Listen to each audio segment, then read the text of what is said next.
ഇത് ഈ കാര്യം ആദ്യം മുതൽ ഞങ്ങൾ പറയുകയാണല്ലോ. ഈ ഡീനിൻ്റെയും അസിസ്റ്റൻ്റ് വാർഡൻ്റെയും പങ്ക് ഇതിൽ ആദ്യം മുതൽ പറയുകയാണ്. ഇതിൻ്റെ പീഡനത്തിന് മാത്രമല്ല, ഈ കൊലപാതകത്തിലും പങ്കുണ്ടെന്ന് നമ്മൾ ആദ്യമേ പറയുകയാണ്. അവരെ മാറ്റി നിർത്തി തന്നെ അന്വേഷിക്കണം.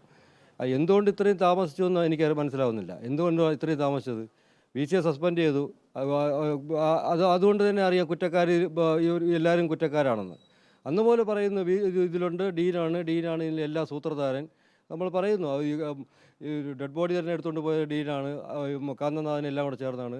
ഇവർ സസ്പെൻഡല്ല, ഇവരെ അവസാനം വരെ കേസ് തീരുന്നത് വരെ ഇവർ സർവീസിൽ നിന്ന് മാറ്റി നിർത്തണം. മാറ്റി നിർത്തിയിട്ട് ഈ കൊലപാതക കുറ്റത്തിൽ ബാക്കിയുള്ളവരെ കൂടെ ഇവരും വിചാരണ നേരിടണം. അതായത് ഡീനിനെയും അസിസ്റ്റന്റ് വാർഡനെയും പ്രതി ചേർക്കണമെന്നാണ് കുടുംബത്തിന് ആവശ്യപ്പെടാനുള്ളത്. തീർച്ചയായും പ്രതി ചേർത്തേ പറ്റുള്ളൂ. പ്രതി ചേർത്ത് തന്നെ കൊലക്കുറ്റത്തിന് പ്രതി ചേർക്കണം. കൊലക്കുറ്റത്തിന് പ്രതി ചേർത്ത് തന്നെ കൊണ്ടുപോകണം ഇവരെ. കാര്യം പറഞ്ഞാൽ 1 മണിക്കൂർ കൊണ്ടോ 2 മണിക്കൂറോ നടന്ന സംഭവമല്ല. 3 ദിവസം തുടർച്ചയായി നടന്ന പീഡനമാണ്, കൊടിയ പീഡനം. അതൊരു റൂമിൽ മാത്രമല്ല, അവിടുത്തെ പരിസരങ്ങളിലും അവിടെ കുന്നും മുകളിലും എല്ലായിടത്തും പോയിട്ട് ഈ പീഡനം നടന്നുകൊണ്ടിരിക്കുമ്പോൾ ഇവർ അറിഞ്ഞില്ല എന്ന് പറഞ്ഞാൽ അവിടെ നിന്ന് കിട്ടിയ വിവരം, അവർ നല്ല കൂട്ടുകാർ, അവൻ്റെ നല്ല കൂട്ടുകാർ പറഞ്ഞ വിവരം അനുസരിച്ച് ആ റാഗിങ് നടക്കുമ്പോൾ, റാഗിങ് എന്ന് പറയാൻ പറ്റില്ല, ഈ പീഡനം നടക്കുമ്പോൾ ഇവരെല്ലാം കണ്ടുകൊണ്ടിരിക്കുക. ഈ ഡീനും ഈ അസിസ്റ്റൻ്റ് വാർഡനും എല്ലാവരും കണ്ടുകൊണ്ടിരിക്കുക ഈ സംഭവം നടക്കുന്നതെല്ലാം. അവസാനം മരിച്ചു കഴിഞ്ഞപ്പോൾ കൊന്നു കഴിഞ്ഞപ്പോൾ കൊണ്ട് കെട്ടിത്തൂക്കിയായിരിക്കും. ആരോ കെട്ടിത്തൂക്കിയെന്ന് അറിയില്ല, അതിലും ആരെ കൊണ്ടെന്ന് എനിക്കറിയില്ല. പക്ഷേ അഴിച്ചിറക്കിയത് ഡീനാണ്. ഡീനിൻ്റെ സാന്നിധ്യത്തിലാണ് ഈ ക്രിമിനലുകളെല്ലാം കൂടെ അഴിച്ചിറക്കിയത്. അപ്പോൾ ഡീൻ അവിടെ പകുതി ആരാച്ചാര പണിയല്ലേ ചെയ്തത്. ആരാച്ചാര പണി എന്ന് പറഞ്ഞാൽ കെട്ടിത്തൂക്കുക, വലിച്ചിറക്കുക, അതാണ് ആരാച്ചാര പണി. പുള്ളി അവിടെ പകുതി ആരാച്ചാര പണി ചെയ്തില്ലേ, അഴിച്ചിറക്കി കൊണ്ടുപോയില്ലേ. പോലീസിൻ്റെ പണിയാണ് അതൊക്കെ ബാക്കി ചെയ്യേണ്ടത്.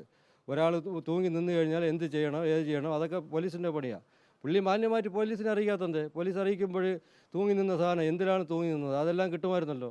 എന്താ ഇത്ര ധൃതി? അല്ലെ 1 മണിക്ക് നടന്ന സംഭവം, 1:30 മണിക്ക് നടന്ന സംഭവം 5 മണി വരെ പോലീസ് അറിഞ്ഞിട്ടില്ല എന്നാണ് പറയുന്നത്. അതുവരയ്ക്ക് അവർക്ക് എന്താ അവിടെ ജോലി? തെളിവ് നശിപ്പിക്കൽ, അവിടുത്തെ കാര്യങ്ങൾ മാറ്റൽ, കുട്ടികളെ കൺവിൻസ് ചെയ്യിപ്പിക്കൽ, ഇതൊക്കെയാണ് ഡീനിൻ്റെ ജോലി. ഡീനിൻ്റെ ജോലി ഡീൻ ചെയ്താൽ പോരെ? ഡീനിനെ മാറ്റി നിർത്തണം. സസ്പെൻഷൻ മാത്രമല്ല, ഇപ്പോൾ ഡിസ്മിസ് ചെയ്യാൻ പറ്റുമെന്ന് എനിക്ക് തോന്നുന്നില്ല. പക്ഷേ ഡിസ്മിസ് ചെയ്യണം. ഡിസ്മിസ് ചെയ്താൽ മാറ്റണം. അത് കൂടുതൽ താമസിക്കേണ്ട കാര്യമില്ല. ഇത്രയും ഉത്തരവാദിത്തപ്പെട്ട ഒരു പോസ്റ്റിൽ നിന്നിട്ട് ഇതല്ല ചെയ്യേണ്ടത്.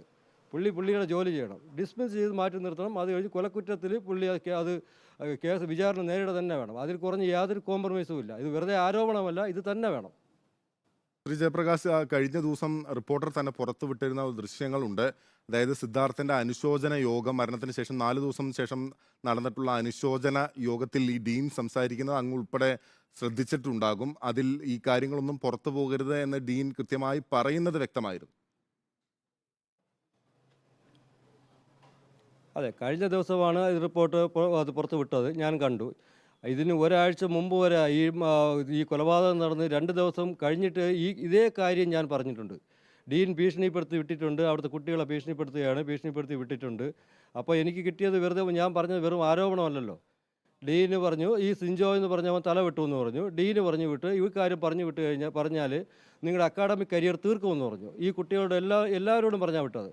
അക്കാര്യം ഞാൻ എല്ലാവരോടും പറഞ്ഞു. അപ്പോൾ ചിലവർ പറഞ്ഞു അത് ആരോപണമാണെന്ന്. ആരോപണം അല്ലെന്നിപ്പോൾ ഇതിൻ്റെ നിങ്ങൾക്ക് കിട്ടിയ ആ വീഡിയോ കണ്ടപ്പോൾ മനസ്സിലായല്ലോ. ആ വീഡിയോയിൽ പബ്ലിക്കായിട്ട് പുള്ളി അങ്ങനെ പറഞ്ഞില്ല, ആരോടും പറയില്ലേ എന്ന് പറയില്ലേ, സംഭവിച്ച ആക്സിഡൻ്റാണ് എന്നൊക്കെ അങ്ങനെയാണ് പുള്ളി പറഞ്ഞു നിർത്തുന്നത്. അതൊരു പബ്ലിക് വേദിയായിട്ട് പുള്ളി അത്രയും പറഞ്ഞു നിർത്തി. പക്ഷേ അതല്ല, അതിൽ നിന്ന് ക്രൂരമായിട്ടുള്ള ഒരു ഇൻസ്ട്രക്ഷനാണ് പറഞ്ഞു വിട്ടത് അവിടെ നിന്ന് ഈ കുട്ടികളോട്. ഇക്കാര്യം പറഞ്ഞാൽ നിങ്ങളുടെയൊക്കെ അക്കാഡമിക് കരിയർ തീർക്കും, മര്യാദയ്ക്ക് പോവുക, തിരിച്ചു വരിക. അതാണ് ഡീന് പറഞ്ഞത്.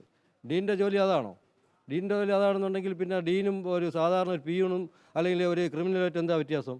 ഡീന് ക്രിമിനൽ തന്നെയാണ്. ഡീനിനെ കൊലക്കുറ്റത്തിന് കേസെടുത്ത് ഡീനെ നേരിടണം. ഡീന് സസ്പെൻഷൻ പോരാ. ഡീനും കാന്തനാഥനും ഡിസ്മിസൽ തന്നെ വേണം. ഡിസ്മിസൽ കുറഞ്ഞിട്ട് യാതൊരു കോംപ്രമൈസും ഇല്ല.